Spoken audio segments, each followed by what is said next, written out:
Hiya guys, in this video we're going to talk about Facebook. This page isn't available right now.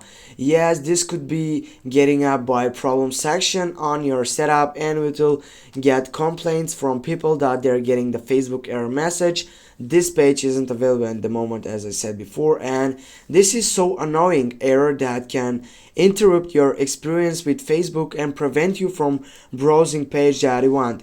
In this video I will walk through some suggestions on how to fix it, including updating your application and checking your internet connection. First thing, we're gonna get up and check our internet connection, and when you get up and check our internet connection, I also suggest you to turn on your mobile data and to turn off your internet Wi-Fi, because in sometimes sectionable options you have better mobile data setup networking than the Wi-Fi setup networking. The next thing what you can do, you can go up to your settings on your phone, then you can go up on application, select by manage applications, and then select Facebook setup, and you go for app permissions.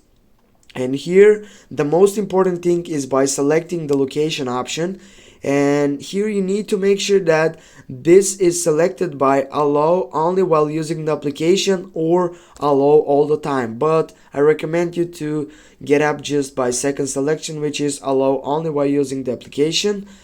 And when you get back, and if it doesn't get up this fixed problem, what you need to do, you need just to go and to reinstall and install the application again, and it will get up to bring you to the main point. Thanks for watching guys. Don't forget to hit that like and share the video. See you soon.